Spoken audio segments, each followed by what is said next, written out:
everyone, we are live yet again, and this is going to be my author's chat of the week as I'm playing with my lighting. And I'm going to be keeping an eye out for my co-host this week, so let's see, I think he's should be chiming in shortly. Let's see if I see him. But yeah, how's everyone's evening going? Hope you are having a fantastic, or afternoon, I guess, depending on where you are. Let's see if I can see him. So far, no. So far, can't see him yet. Though he did say something about already being live. So hopefully we can connect easily. It always takes a moment or so for this process. But yeah, let me know in the comments what's going on. How's your week going? Or starting off at least. Hello, hello.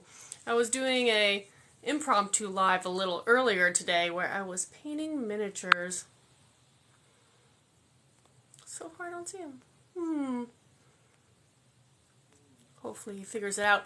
But yeah, I've been painting miniatures that were of my main character for the Jet Chronicle. There we are, I see him now. Let's see if he sees that.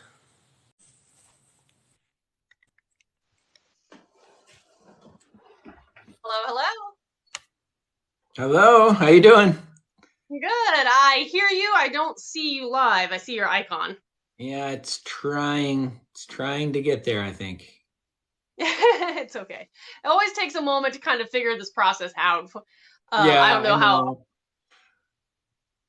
I know. how Yes. often you've gone live before, but yeah, they're always like some kind of bump in the road or glitches. So Yeah, I've usually gone solo. I haven't really gone on with other people, so yeah, this will be maybe a first time for me doing this. So yeah, hopefully it exciting. works.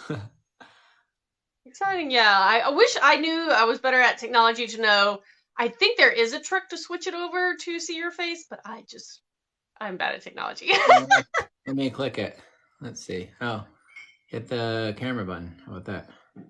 Hey, is that There we go. Hey, there we go. Fantastic. Okay. Now I can actually see your face. That's a lot better. That's more TikTok friendly when you can actually Oh yeah. see something. Oh yeah. So how are you doing? I'm doing great. It's been a long and busy. Sorry, I'm turning up my volume. It's been a long and busy day, but I'm happy to hang out with you and chat about books. How about you? I'm doing well. It's kind of the same thing, getting back into a normal rhythm because I've had a very busy spring, but that's a good thing. All good things. So Yeah. I just want to always say thank you for coming in and being my co-host this week for my little live chats.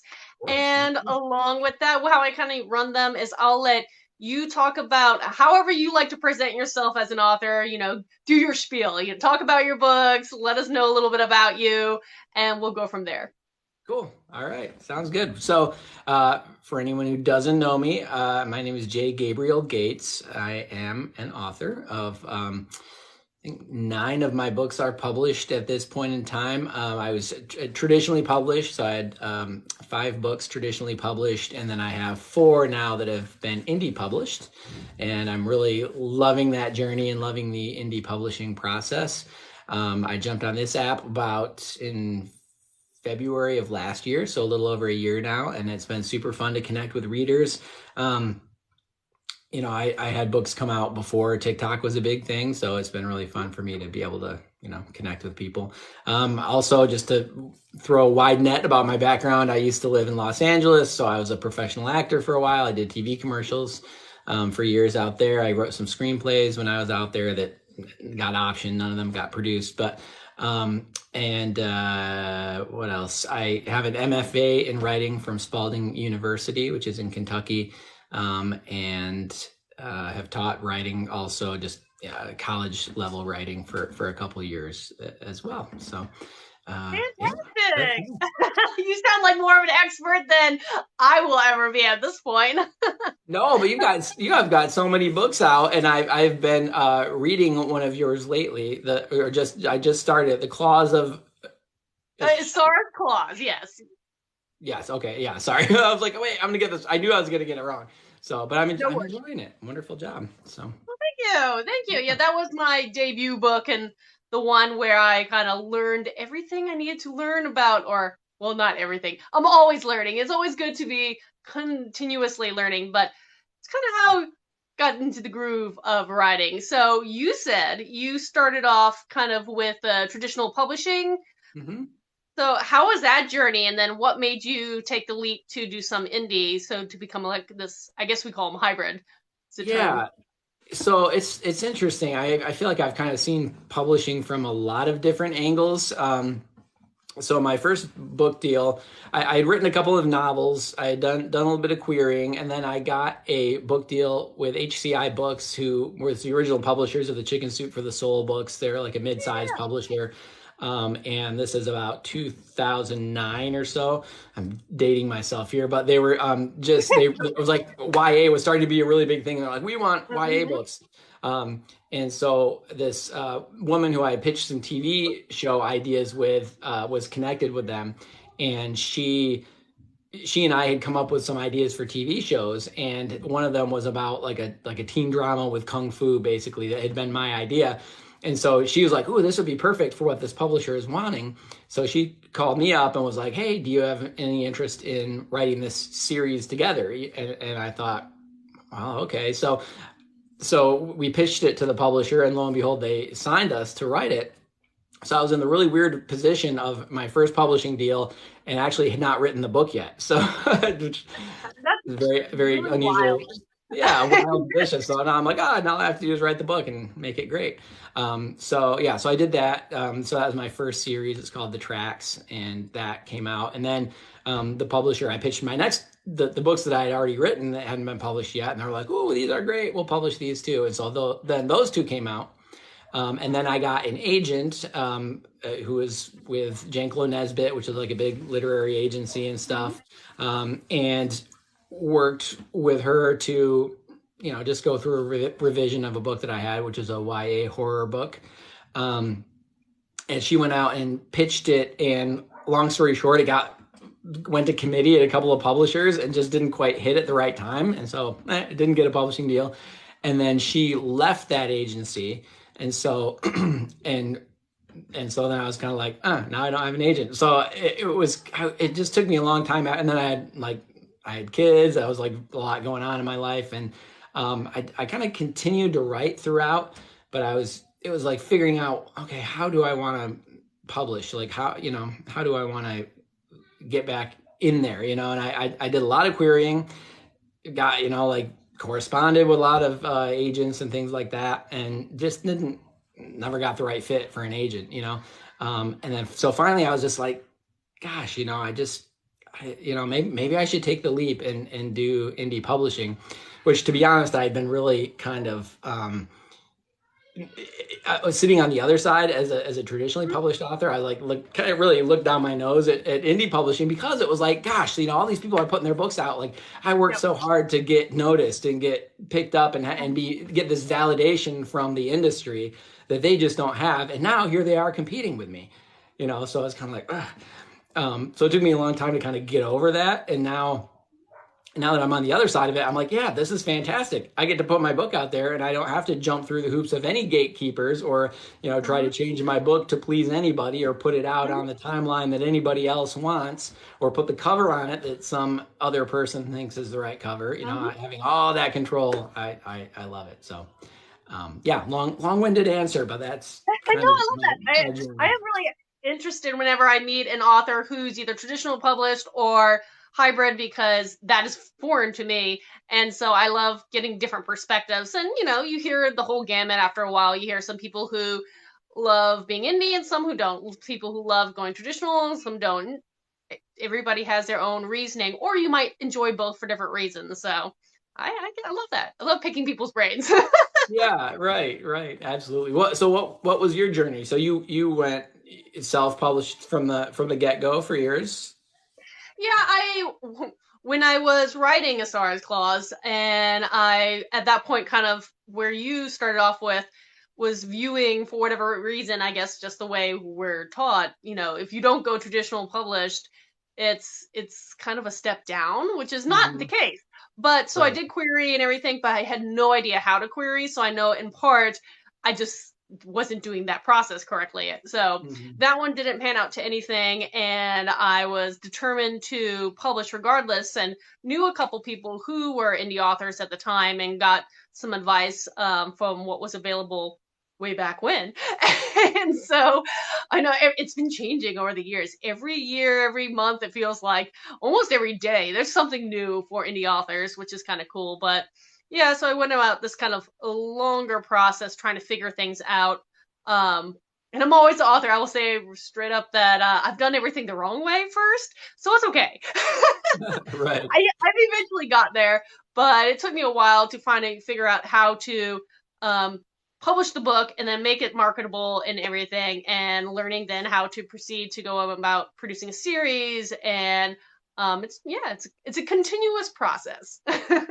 Yeah. Well, and the nice thing with indie publishing is that you can correct those things or make those changes and those adjustments because you have your hands on the controls. Whereas if you're traditionally published and there a typo is in your book or something, or you want to change something or adjust it or change the cover, it's like, no, send a letter to the email the marketing department or something, or that email your editor and see if they can get approval to do this or that. And it's like might happen, might not happen. So yeah, the That's control is nice.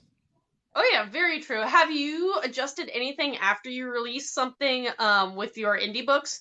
I mean, I totally redid my first cover because what I originally wanted in my head wasn't right for the market Yeah. and in the sense of the right genre. And so I had to kind of swallow my pride, strip the first cover, put something that Mhm. was a better fit for it, and it helped in the long game tremendously. So I don't know, have you done anything like that where you had to kind of be, okay, I do Yeah. need to adjust something?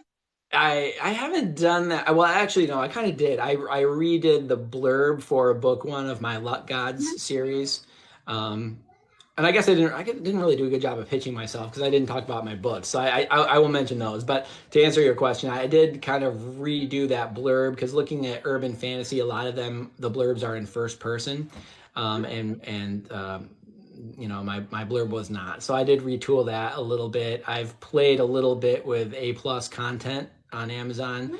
For anyone who doesn't know, those pictures when you scroll down that you see from the publisher, that's A plus content. So kind of playing with stuff like that. I did when I went back and looked at the first book of the Lot God series. I did find a few typos that bothered me a lot. I don't know if other people noticed them or it bothered them, but I did go through and have since refined my process to make sure that doesn't happen. But so things like that. But it was such a good experience to be able to just like I just fix it real quick, pop it back up, and it's like no harm, no foul. All that. I know So for me, I need to do an overhaul of the back matter for all my books because yeah. over the years I've gotten better, and I've grown in the different platforms I'm on and figured out better ways to structure that. And so some of my earlier books have a kind of a very different back matter, collection than what's in some of my more recent books.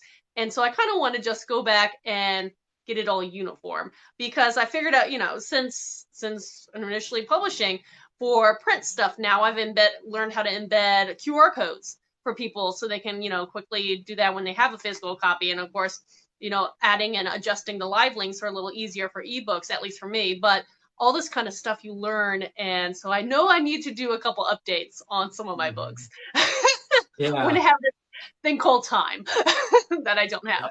That's the hard thing. Yeah, no, I feel you on that. But yeah, it is nice to at least be able to do that and to have the control over it. But yeah, back matter too. Also, yeah, book two of the Luck God series. Like, it took me a little while to realize that I had not put just the link straight to book two at the back of book one. I like forgot that for a long time, and I was like, oh my gosh, like I really should have had that link in there. That would have been a super good idea. But you live Oh and you yeah, learn. Oh yeah, and those are the things you have to remember because when you release one book, you kind of do have to update some of the stuff in the prior books if you want everything to easily connect. Yeah. And that's the fun thing of having, I guess, ebooks as a medium. It's just so easy for readers to just click a live link and then be transported to wherever there's one to go. Yeah. Um, though I will have to say I am a print person myself. But before we get too sidetracked, let me turn it back to you so you can talk about your particular books and kind of give us an idea of what they're about and their titles. And if you have one you can point to or hold up, Yeah, you know, I can tell us what hold we some got. up. So, show and tell. So Yeah. the main series that I've been talking about lately that I'm working on right now is my Luck Gods Urban Fantasy series. Sorry, it's Love not, the cover. flipped, but so Girl of Hearts is book one of that series, and it's about it's a YA urban fantasy series with a protagonist who has OCD. She is a proudly nerdy teen scientist type. Smart overachiever type, and so and she gets her mom goes missing, and basically in the process of trying to find her she gets sucked into um the the orbit, I guess, of these demigods with the power to control luck that are based on the four card suits. So the red suits have dominion over good luck, and the black suits have the power to control bad luck. So it's Ooh. kind of a unique magic system, and it keeps me on my toes in figuring it out because they can only control things that are sort of within the purview of luck, that could go one way or the other. But the more powerful they are, the higher. So their rank also sort of corresponds to the card suits, with a king and queen, ace at the top, and then going all the way down. So the more power they have, the more kind of they can twiddle with luck. I'm going to interrupt just for 1 second because it just popped in my head, and this is a free one. I don't know if you can do this. It would be kind of cool as like a gift to your fans to Uh-huh. figure out how to get a deck of cards, but on the backside have your book cover. Oh, the book cover. That's a good idea. I've thought about like a deck of cards and like the characters or something, but the book covers would be good. See, you're thinking. You're thinking. I like it. Okay, okay. Continue. Sorry. I No, was that's just like, great. that would be really cool, kind of to go with your book. I should totally do that. I could probably do that pretty easy. So there's this. This is book two, which is out now, Mother of Spades. There is a free novella that is available on my Love it. website, The Thief and the Lucky Boy. This one, in terms of chronology, comes after book one, between book one and book two, but it can be read sort of whenever. It's fun to read it before book two because some of the characters from this then are tied into book two. But so you could read. It's only 40 pages, so you can download it, read it, and then it's a good way for people to just see, like, do I like this world? Am I interested in these sort of characters and the vibe of the writing? And then it has kind of contains some fun Easter eggs that then when you go into book two, you'll be like, ooh, I know these characters, or ooh, like this little inside joke or that, Yeah. it's that way. So there's those, and then one more I will show. You got Not to get too into my backlist, but this one is another one that came out recently. I did a Kickstarter for it. This is a middle grade I fantasy saw book. you when you were talking about that Kickstarter because we'll talk Kickstarters later. But yes. Yeah, this is the Lamplighters. Quick rundown of what it's about. It's about there's a cursed town where it's always night. Monsters lurk in the darkness, and the only way to keep these monsters at bay is to keep lights burning at all times because they're afraid of light. And there are these this core of heroic young people called the Lamplighters who are tasked with keeping the lamps burning at all times. And there's this young main character named Gan whose dream is to become a lamplighter. He becomes one, but then something goes wrong and he gets trapped outside the wall with another lamplighter whose name is Leona, who is just basically antithetical to everything Gan is, and is the daughter of this like shady guy in town. And so the two of them together have to kind of try and unravel the secrets of their city and save their fellow lamplighters. I love So that. it's a fun adventure, kind of in the vein of classics, Chronicles of Narnia kind of So stuff. is that middle grade or is that young adult? Middle grade. Okay, I was gonna say based on the cover, I was gonna assume that, but I didn't want to assume too. Yeah, no, this is my only middle grade. So this is middle grade, and then this is more YA, that series. So, Okay. yeah. So what got you into, or what brought up that particular idea to branch you away from YA? It sounded like most of your others, you said all your others so far have been YA up until then. So what made you decide I want to write a middle grade fantasy? Yeah. So part of it is my kids. So I have twins that are now 9 years old, and I did want something for them to, that I could enjoy with them. Also, I think when I was working at Olivet College, I kept driving past this like bar called the Lamplighters, and I think it probably subconsciously got my brain working on that. So I think that's probably where that idea came. Like, Lamplighters, what would that be? So yeah, it was just sort of this one-off idea, and then I was like, oh, I could write it as a middle grade book. That's kind of where the idea fits, and then I could, share it with my kids and read it with them and all that. So. Yeah. Oh, that's fantastic. Yeah. I love that. I love that.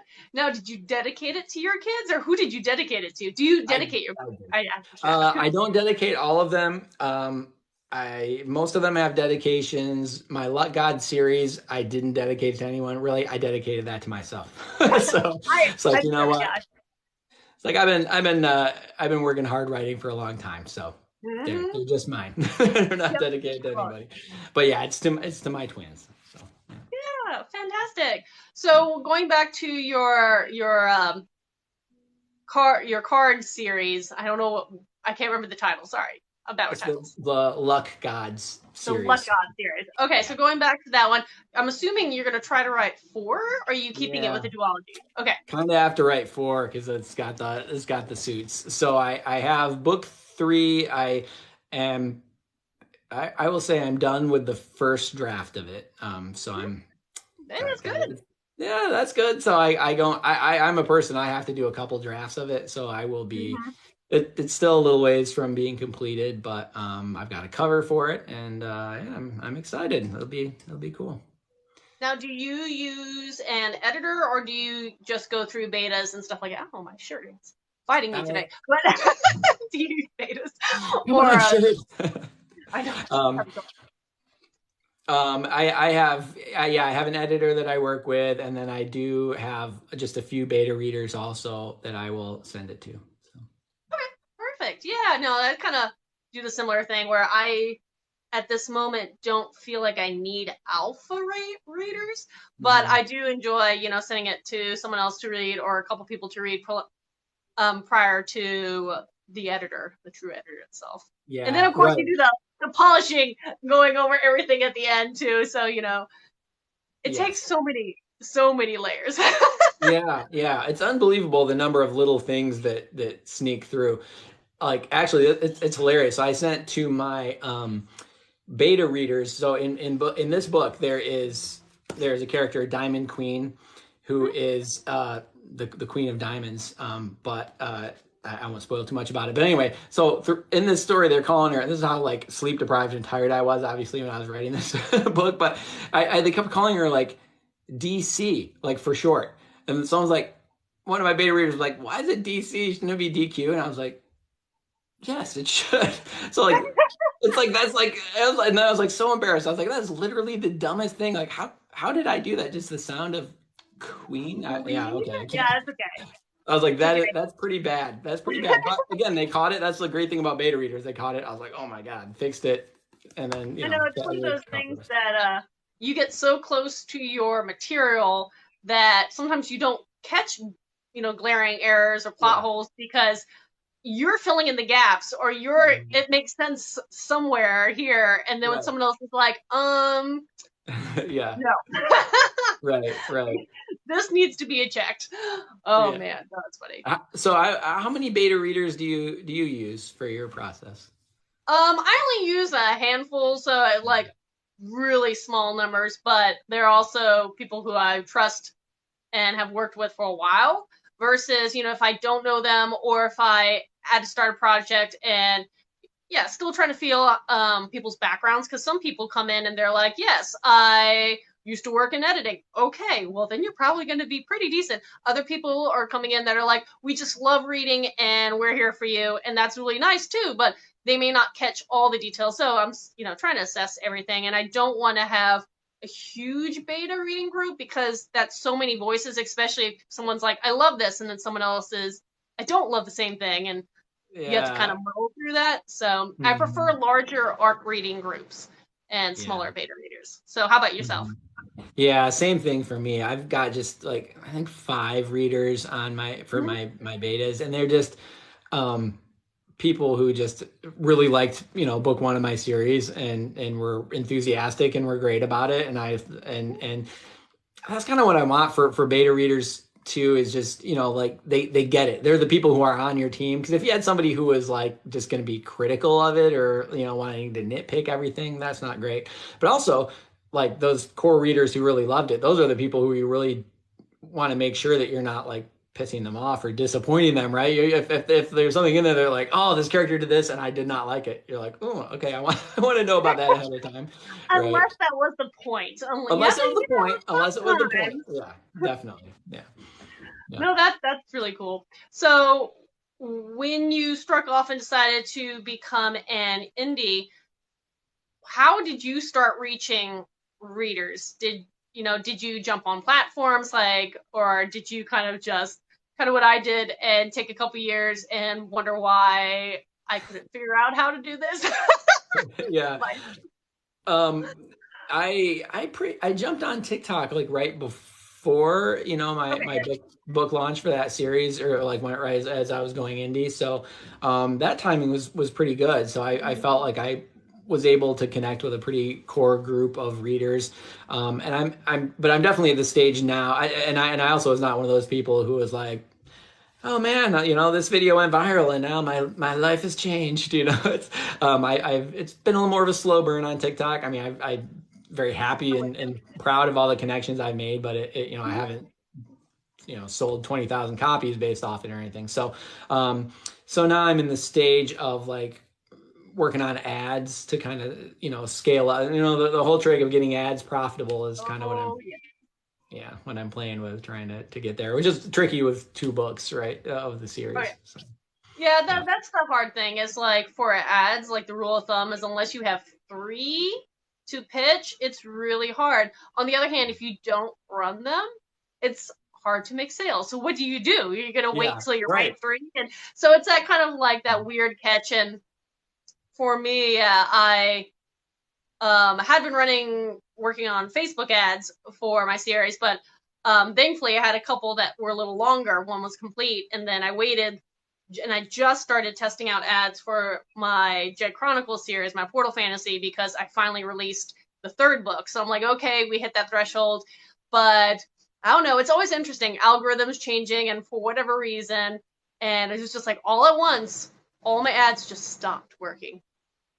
Right, yeah. So I'm kind of at that point where I was getting frustrated, and I actually just recently got someone to consult me on Amazon ads. So I gave her some, here's my budget, here's what I'm doing. Play around with this one. If that seems to work, I'll kind of expand and kind of taper up, as I myself will try to see if I can figure out what went wrong with Facebook. Who knows? It's a problem. Yeah, it is weird. Yeah, it's like the really the algorithms are the gatekeepers in a way now. So you're kind of like, how do I make this work? But yeah, it's a game. It's like a game, but it's a game that I don't want to play. I just want to go and win. Yeah, I don't want to play it. I just want to win out. Yeah, I know. Yeah, I did the Mark Dawson course, and I've like been in the process, but it's like every time we get deep into spreadsheets, I'm always like, oh, really? Do I have to do spreadsheets? Like, I don't want to do spreadsheets. Like, yeah, I did that course too, and after a while, I kind of figured out what worked for me and what not. So I kind of keep certain stats. I don't go in depth the way at least it was pitched through his course when I took it. I know there's been updates since then, so I have to go check the updates because things have changed. Regardless, but it's a game. It's a game. Now, do you do a newsletter? Because like that's something that I do try to maintain, but kind of like I'm not a person that has 50,000 followers. I have my nice set and the number. I kind of keep healthy and fresh and everything, and hopefully continue to grow. But yeah, I do have one, and that was actually one of the big failings from going from traditional publishing to indie publishing. Was like in the midst of that somewhere, I like quit paying for my mailing list, so that disappeared. So yeah, when I was like rebooting everything, I was like, not great that I lost my my mailing list, but yeah, it's I've been building it back up now, and so it's going pretty well. I send them out about twice a month, just kind of keep people posted. hopefully keep it a little fun, share some promos or whatever so people can get some free reads and update people Yeah. with my life, share a dumb TikTok video here or there. And I yeah. need to figure out how to do that. I've heard people do, being able to embed a video. I'll just have to figure that one out. Again, I'm not tech savvy. I've taught myself just enough to survive in my own industry. Right, right. It's yeah, but and you really need a lot of it. I mean, you need a lot of tech savvy as an indie publisher. I find. I mean, I think about sometimes when I'm going through stuff, I just think like imagine being totally not tech savvy at all. Like, and it would be so hard because there is things like the email, the maintaining the website, all the social Oh media, yeah.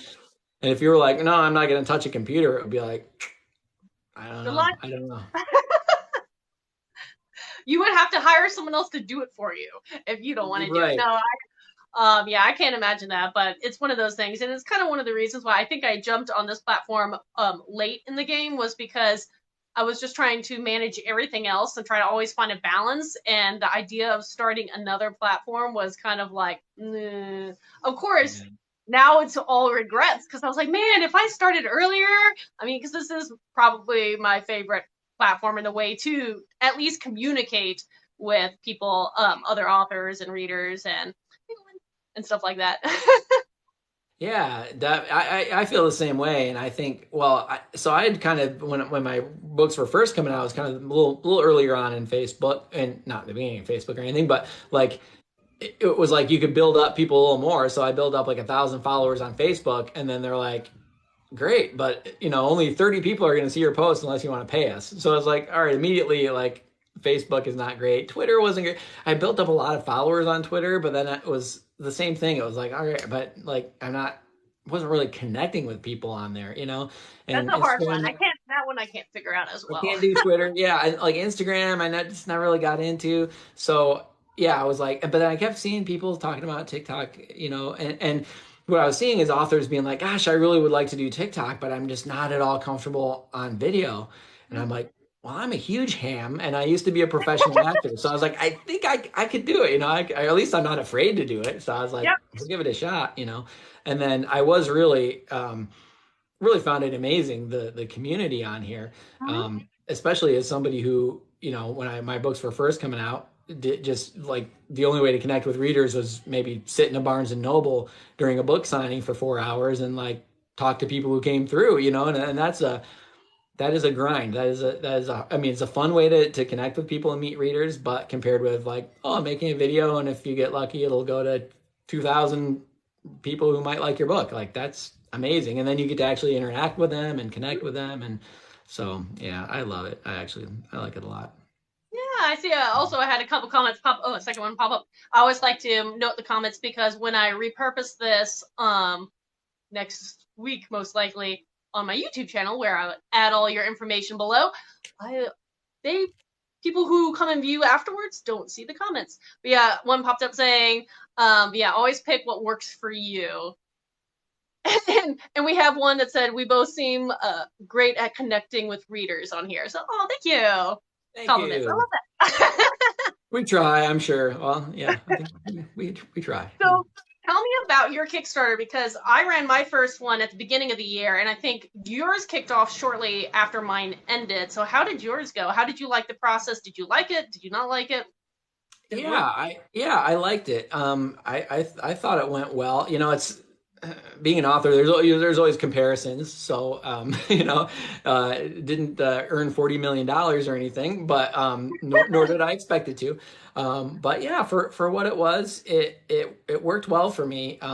It brought in the money I needed to launch that book and to infuse a little bit of money into my other series for advertising and for the cover for book 3 and stuff like that. So just to bring some money into my author business, that was great. And I think it was a fun way to connect with readers. The other reason I did it was just to bring in a different platform, because of course there are some people who are hang out on Kickstarter and like to back stuff.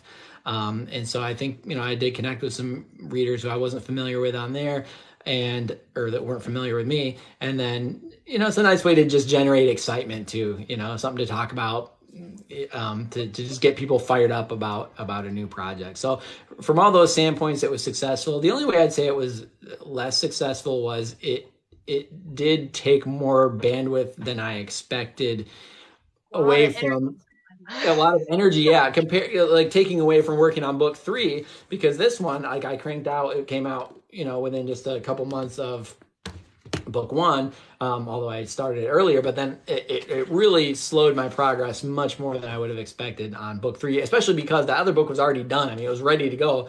I was like, oh, this will be easy. Like, I'll just throw a cover on it, do a Kickstarter, boom, get it out there. And it took some bandwidth. Would you do it again, or are you kind of like, well, that was fun, but not for me? I think I would. I think I would do it again because I do. I have a couple more books in the hopper, and Yeah. it was kind of a good way to just to launch a one-off book.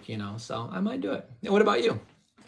Yeah, kind of with you. Like, I didn't, pull in any phenomenal big bucks, but it was a really good learning experience. And like any platform, you have to start somewhere.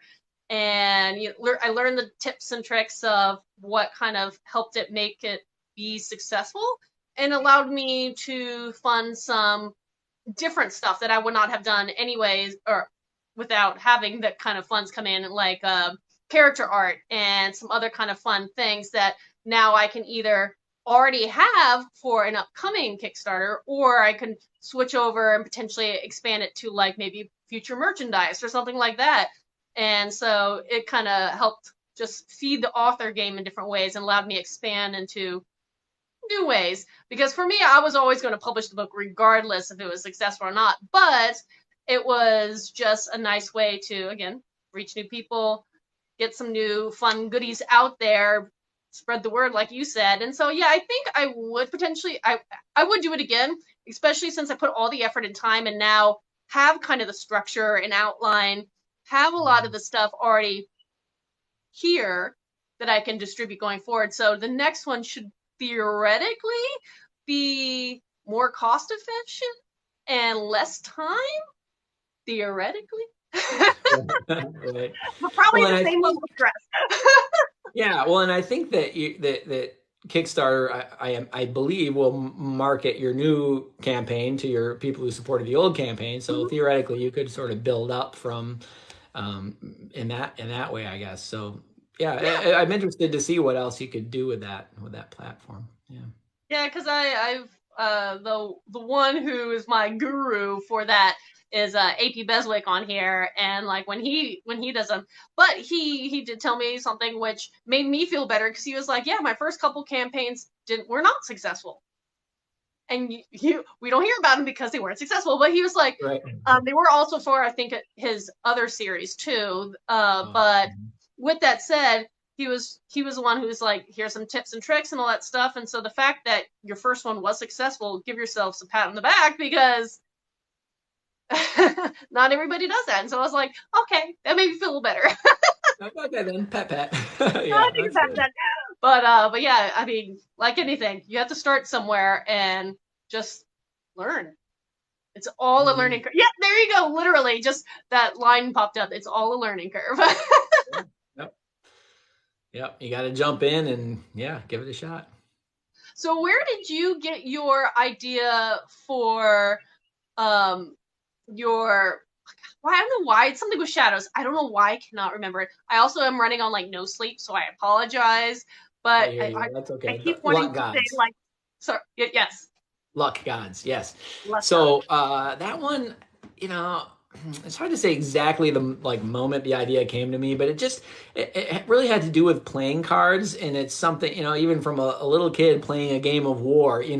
Like it's one of those things that are ubiquitous. You've seen them all your life, but like, and it's got these people on there, and it's like, who are these people? Like what, like what's their story? And you look at them, they're kind of these weird portraits of kind of shady looking medieval people, and it seemed like it's this whole thing, but there's no real story behind it. Like in terms of what is it? It just seemed like ripe to have a mythology behind it. Yeah. And there really wasn't one. So I thought, well, what could it be? So yeah, so that's where it came from, and then from there I just started to think, well, okay, what could it be? And then I had the concept of, um, you know, luck and gods with the ability to control luck, and so just and from there I was like, oh, that's a fun like high concept idea that I can play with. So Oh, yeah. I love that. I love that. I see you also have some fans in here saying the Luck God series is a lot of fun. Thank you. It's fun for me too. It's a lot of fun. Yeah. I surprised myself a lot in book 2 of that series. But it is cool because it's, inherently, right, you got like 52 demigods right off the bat that you can work with. Plus there's other stuff. There's leprechauns and sylph and other, Fun. magical beings in there too. So it's just such a rich world to play with. You could just really go any direction with it. So yeah, it's fun. Love that. I love that. And yeah, I see another comment popping up saying, yeah, you try and figure things out as I go. That's kind of the way I feel like my author career has been. Yeah. Figuring it out as I go. If there was that wonderful resource where everything was spelled out for you, that would be fantastic. Unfortunately, that's not the case. There are some great resources out there, but they're kind of all scattered across the board, and things change daily. Yeah, they sure do. So what about you? Where do your ideas tend to come from? All over the board. It all depends on the series. Since I have three, the I guess kind of roundabout this way. My Jet Chronicle series is actually based off this magical multiverse that my sister and I developed during our imaginary play when we were really tiny. We didn't know the term multiverse, but that's what we were developing. And I always knew I just love their backstories, love the interconnection of this huge cast of characters and the realms and everything. And so I always wanted to share that with other people. And so I was like, I'm going to write it one day. That's fine. And as a young little child, I was like, I'm going to be a writer. It's easy enough. I'll get to it eventually. Sure. It's just confident. I'm a very confident kid. Okay. But put that kind of in the back burner. And the I guess the inception of the Incarn Saga, which was my war shapeshifter series, was actually based on a dream. It was just such a vivid dream with certain aspect of like a character who could turn into a tiger, running around this military camp, being chased by this other kind of animal entity. And I was like, what is going on? And I could not just, put it to bed. So I decided to start dabbling with that story, and it bloomed into a series. So that was a lot of fun.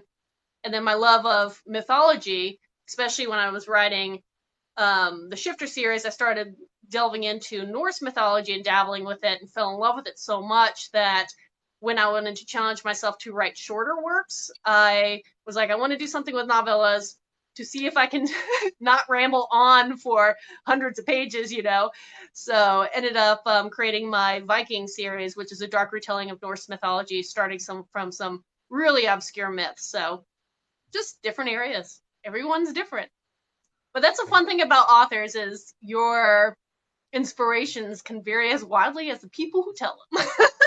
Right, right. Well, and often I don't know if it's like, well, I guess it is like this for you because you were saying your one idea came when you were, in your childhood. But so many times for me, it's like you have an idea and it's like the seed of an idea that sits in the back of your mind for years, and then it gets kind of combined with this other thing, and then I still have ideas that are like I have half the idea in my mind, but not quite enough to make. Or sometimes I'll start something and I'm like, it's not quite there, and it's got to goes back on the back burner until the right time. But Oh yeah. yeah, interesting. Yeah, for me, like I just love these characters, especially since the main character was my alter ego as a child. That's why she has my name.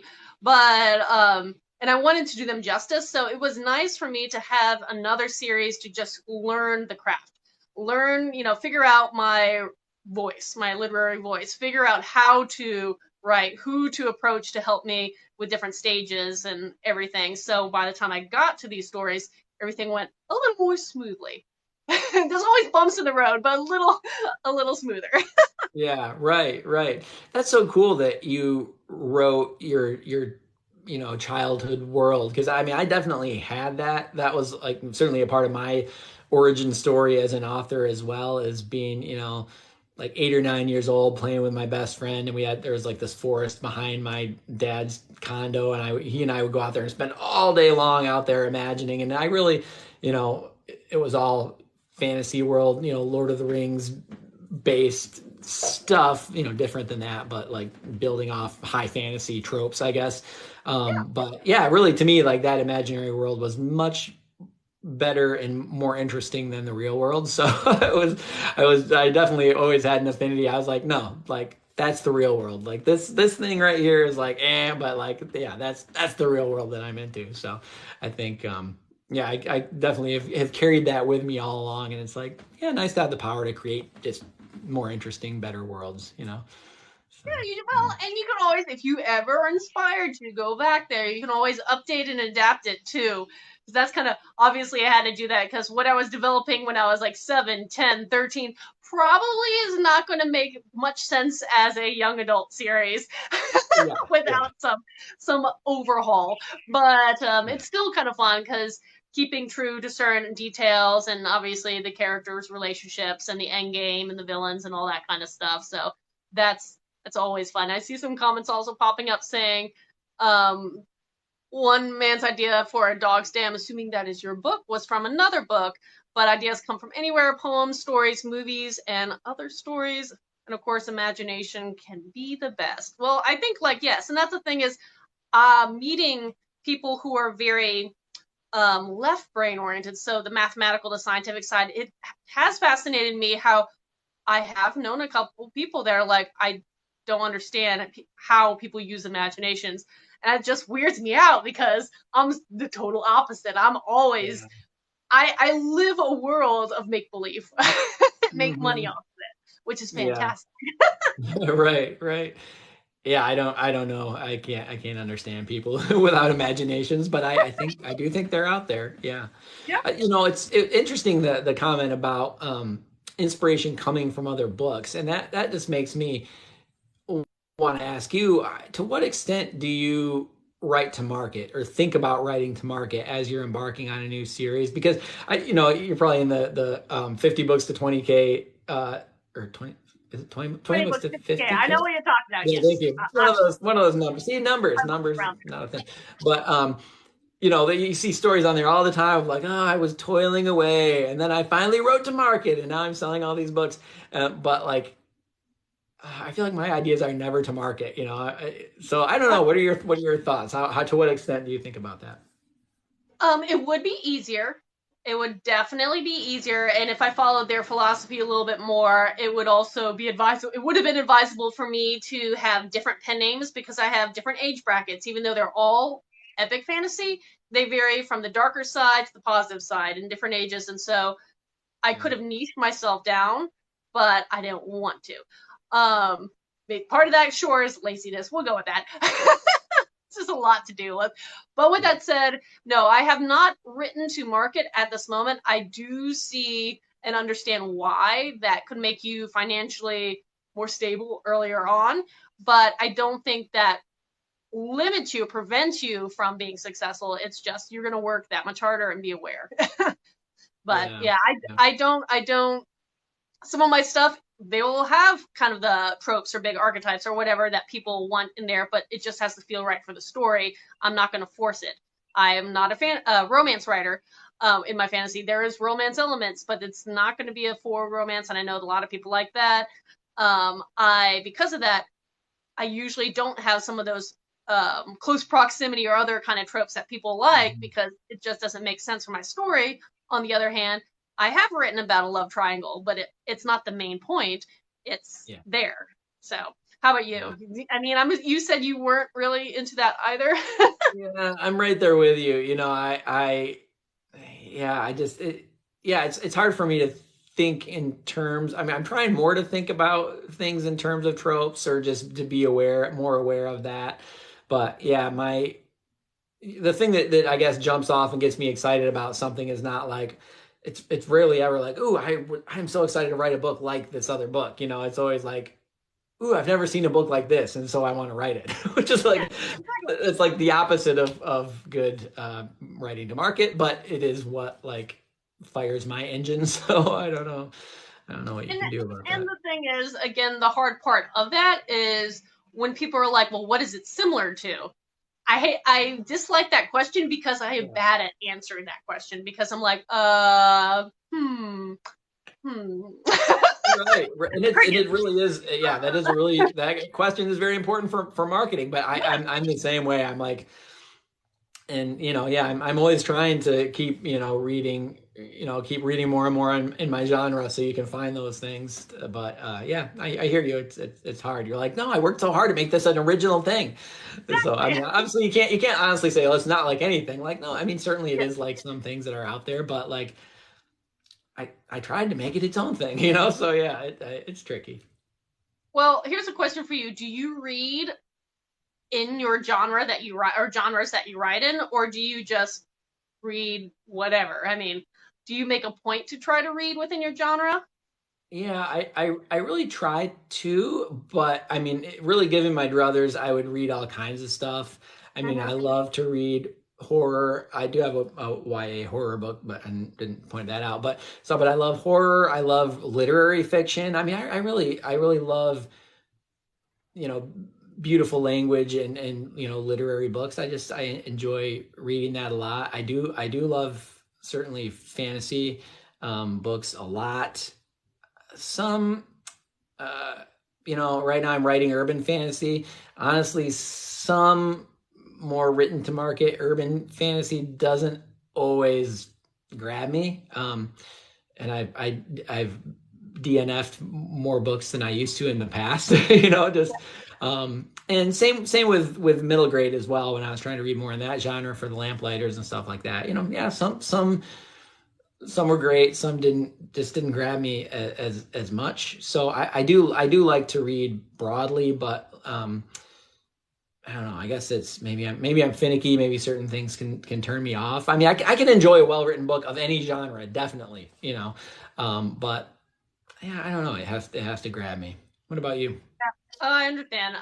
For me, I kind of, for years, the genre, the genre that I loved to read was ancient epic classics. So like, ancient epic poetry, prose, so like the Icelandic sagas, Odyssey, Iliad, all the stuff that people were like, really? I'm like, yes.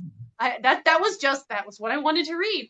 With that said, since joining this platform, I know I proclaimed that I've been trying to make a point of reading more modern fantasy and more modern works in general, as well as more iconic stuff. So I'm playing the catch up game. So I'm hoping maybe I'll stumble upon a book that fits, again, going back to the whole idea of being like, well, it's kind of like this, but I'm better with movies and shows. I'm like, well, and I did a video, which was funny because I picked four different things, and I was like, hey, if you like these vibes, thinking of like movie show, Yeah, forgetting that three of them were also books as well. And I was like, oh, that actually kind of worked too. there you go. Yeah, But yeah, trying to figure out the vibe. But yeah, I'm trying to be better about reading more stuff.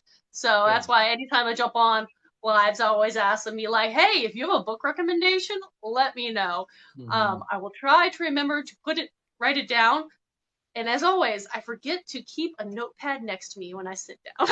Yeah, right. Well, and I think I saw you mentioning in one of your videos too that it is hard. You're already carving out time to write, so it is hard to carve out a ton of time to read Mm-hmm. voraciously the way maybe somebody who doesn't write reads. So I mean, like I'm always reading a book. I always have an audiobook going. I'm always reading a book, usually on my phone, to be honest, because that's where I am able to read. But yeah, compared to somebody who is not trying to also carve out an hour or however much to write in a day, like yeah, it's hard to just consume that many books, Yeah, and that's why it's very slow. And I see I have a book delivery right now. Thank you. There you go. Fantastic. Thank you. Yeah, because I'm about to ship out all my bundles from the supporters from Kickstarter. It took me a little while because I'm exclusive on Amazon. I don't know if you're wide or Zon exclusive yourself, but Same because of Amazon. that, Yeah. I have to wait till I publish the print versions before I can order them for author's copies. So that's what Mhm. hopefully just got delivered. So yay! You should unbox it. Unbox it. Let's check it out. I mean, you don't have to, but no pressure. But no pressure. But it'd be cool. Yeah, I don't have my box cutter with me, or else sorry, I have like panels of like medieval weaponry on my side by their side, and I was like, no, I'm not opening a Amazon box with an axe. Bust out the claymore. Why not? You know, just Actually, I drop don't have that. that one yet. I have to Ah, add that to my list. right. But yeah, I was totally gonna go somewhere and I got total sidetracked about that. I see some comments saying fantasy has a lot that you can blend and mix. Try to support as many indie authors as I can. Yay! Rip it open, Hulk. Okay, hold on. Ah, you can do it. Actually, I just picked it up and it's not my book box. That's disappointing. I Oh would have done it if man. it was, but I was like, that Yeah. is way too light for my hardcovers. That has to be something else, which Yeah. is like Too a bad. mystery gift, which is cool too. You never but know. but with that said, what are your dream goals as an author? Like, do you like if you had a wild goal or multiple? What is like your wild reach for the stars? I think this would be really cool. You could have several. You could have them all. I don't care. Yeah. That's a really thoughtful, good question. You know, I would like to, um, well, first I want to just reach as many readers as possible. You know, so I would like for my books to be, um, just a cultural fixture enough that it's they're sort of permeated the popular culture a little bit. So my niece was at college and she had Girl of Hearts on her shelf, and another girl came in, a young woman I should say, and saw it on her shelf, and I was like, oh, you read that too? She's like, oh, my uncle wrote that. And the girl's like, no, That's really? so sweet. I love Yeah, that. and yeah, and she lived in Puerto Rico and found it in a little library in Puerto Rico. So you know, just more experiences like that, just where people are just aware of my stories. On a grander scale, it would be nice to. I love my day job and don't actually ever want to quit it because I really love it so much. But it'd be nice to have enough money that I could if I if I wanted to, you know, to have more income off it. As a screenwriter and actor, sure, it'd be fun to see my stuff adapted in TV or film at some point in Oh time. yeah. And then in the end, the big goal, the brass ring, is to have my books be so popular that everybody hates them. You know? Just to that point, we're You're like, the oh first one God, you to like the Lot God series? Like everybody likes that. That's crap. You know, it's like, yeah, it sold 1 million copies, but yeah, but it's crap. Okay. I was expecting like a theme park or something. Okay, that's hysterical. I love that. I've not heard that one phrased in that way as of Yeah. yet. That's a good one. Yeah. Be I like so that. ubiquitous, everyone hates you. That's the thing. That's what you want. No. Yeah. How about you? I don't know. I mean, I'm always open to any big deals that come my way. It would be really cool to have it adapted because I consume so much. It's probably if I cut down on the TV time and movie time, I probably could read more books. I'll admit, but I'm an avid person to consume stories in any medium, so movies, TV shows, stuff like that. It would be really neat, but just different ways that would allow various types of people to enjoy my worlds, my story. I mean, because there are people who aren't readers for whatever reason. They do exist. You do exist. They do exist. But they will still go and watch a movie or a TV show, and that would still allow them to enjoy what I've developed and created and want to share. And the same thing with games. And so I guess for me it was really neat because this year is a first. My Jed Chronicle series is being turned into an augmented reality game, so people will be able to immerse themselves in those world, my multiverse, in new ways. So it's just different ways to reach new people. And kind of like you said, it would be very nice to reach as many people as you can, no matter how. Yeah. Yeah, absolutely. It's, you know, I think about, especially like for the Lamplighters, that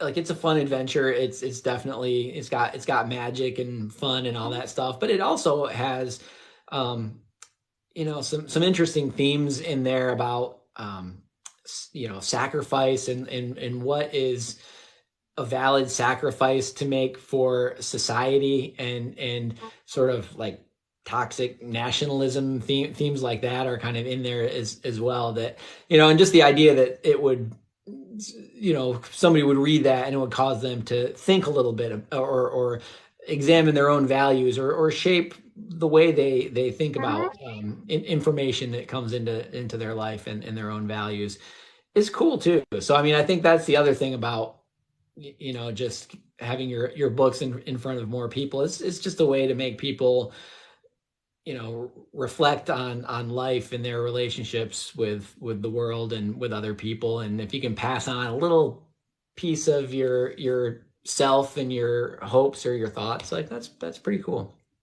Some of the best fantasy speaks deep truths about reality, so that is kind of a neat way. I do like that. So it's not just having a ton of people read it just to read it, but it's it's I don't know, it's a magical way to connect with people. It's amazing to think about people on the other side of the world. It always trips me out when I see somebody in Australia or wherever else reading my book, and it's like, wow, somebody on the other side of the world is like really deep in my head right now. Like that's cool. Like that's interesting.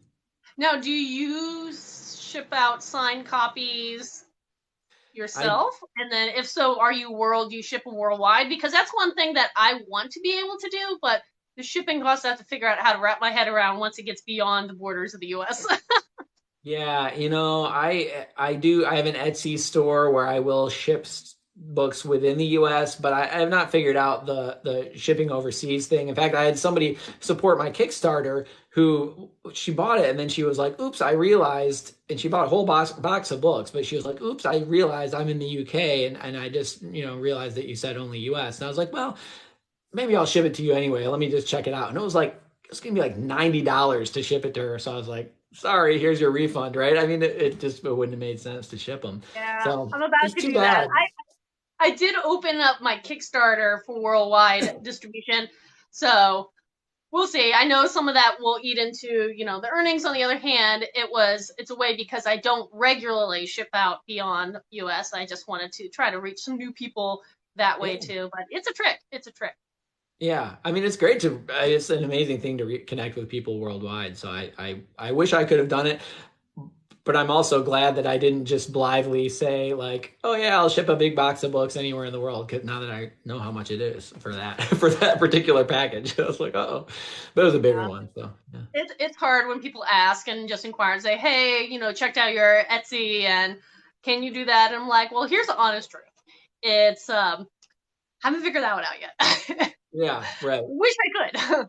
It takes a lot to build up all those pieces of an author business, and learn. It's like the learning curve is huge for anyone who's not done it. It's like once you get to a certain point, like it's great, but yeah, in the beginning you're like, oh my gosh, so much to learn. There's so much. It's overwhelming, and that's why when people ask questions like, what do I need to know? I'm like, okay, we need to start baby steps. Let's go stage one. What do you need to know now? What do you need to be thinking of going forward? And rather than dump all the information at once, because that can be shocking, jarring, and scary. Yeah, absolutely. I did do so. Not long ago, my day job, I'm the executive director of an arts organization, and sometimes I do writing workshops through that organization. So I had all this knowledge from, jumping into indie publishing. So I was like, I'm going to do a workshop of this. So I did a 2-part one where an agent friend of mine taught half about traditional publishing and I taught half about indie publishing. And I probably did just what you said. I probably just exploded people's brains with information. But I was like, you know what? I can't remember how this is a 2.5-hour workshop. I'm going to lay it out for you. So I gave people a lot. They got a lot of information. I don't know if they were ready for it all, but yeah. But it was like, I have to share all this. Like, I've learned so much. Let me just tell you about it, Well, it's also good for people to be aware of it's more than just writing. There's so much more than just writing. Yeah. And some people just don't, it's hard for them unless you do kind of like, here's what I do, and like all forums, and people are like, oh, I did not expect. I'm like, yes, we do so much. We micromanage so much. I had a few comments pop in while we were chatting. One saying, would love to get a stories published to become an author. Well, good luck. I hope you do. Let us know if you have any questions, or at least me. I will try to help you. I can't guarantee anything. Like I said, I always fail first, but that's okay. VR books would be a good option to become a main character of the book. Yes, that's why I'm excited about the upcoming game. people can immerse themselves. And yes, Amazon, it is possible for Amazon because they do the print on demand. I don't know how many countries they do it, but that's how I know a lot of indie authors are able to have their books distributed around.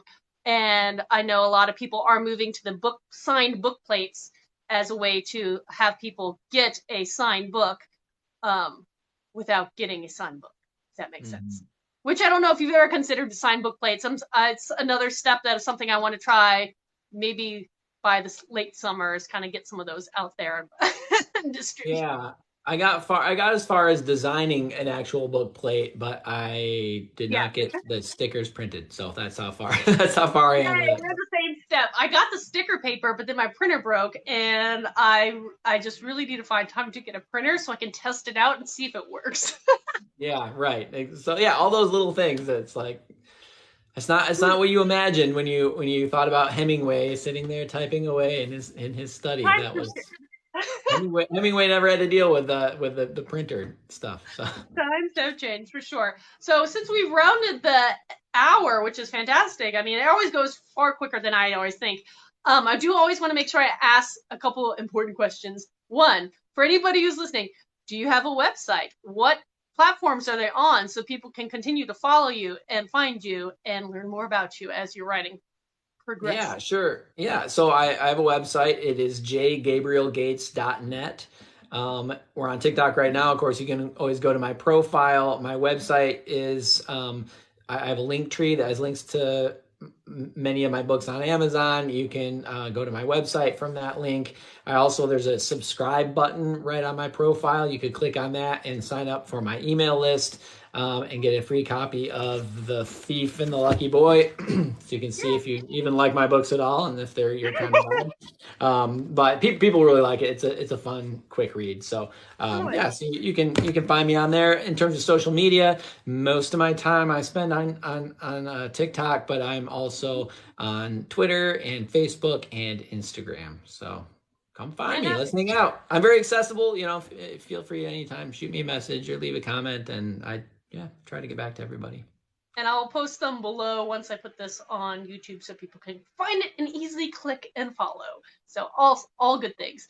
The other thing I always like to ask, just to make sure I ask, is there any topic that we didn't touch on or questions that you would like to ask that we never asked in this past little hour? I don't think so. It was a really fun conversation, though. I really appreciate you having me on. I'm happy to do it anytime, but chat again sometime. So yeah, it was a fun combo. I appreciate it. Well, I'm glad you came out and glad we got to talk. I've been kind of, thank you. Thank you for gifts. We love gifts. All choco strawberries. See, I think that's fantastic. Now it's gonna make me hungry too. Nummy, yeah. But yeah, no, I always love having people virtually over hang out. And but yeah, anytime you want to do this again, I like do them weekly.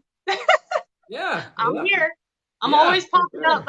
You can't get rid of me unless Congress says so. We shall see. Go do it. Yeah. There's lots of other social media that you should get rid of first. That's much worse than we can make that argument pretty good, I feel, but yeah. Let's keep TikTok around though, please. Yeah. I hope so. It's my favorite. It is the one that I think has some of the most vibrant and passionate bookish people out there. Mm-hmm. But then again, I'm kind of opinionated. Yeah, no, it's like a utopia. I mean, when I first got on here, I was like, this is where all the people are. All the people. I didn't even know if all these people existed, but here they are, all these book lovers, kindred spirits, right? Perfect. Yeah. So one last thing before I forget, I just popped in my head. What is your next project? When can we? Oh, now you're gonna ask me when? That's a question. You don't have to answer it because I every time I try to answer that for myself, something goes wonky, so that always adjusts. So, what is your next project? We'll leave it at that. So yeah, the next one is I don't have a cover. I can't show the cover. So, but it's book 3 of this series. This is book 2. It's book 3 of the Luck Gods Urban Fantasy series. I just finished the first draft of it, so a couple months. I'm gonna really try and hustle really hard to get it out. So yeah, a couple months. Fantastic. See, I feel like you're a faster writer than I am. I am.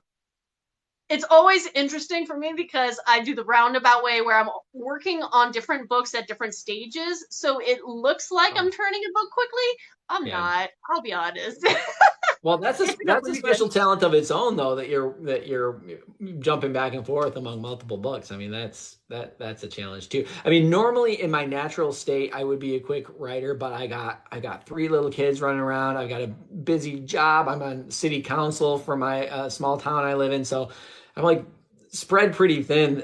So I have to really like shoehorn the writing time into my day. But yeah, normally I would be faster than I am, but I'm like very determined to make it happen because like now, I mean, I really have actually quite a good number of people who are excited about the next book of the series.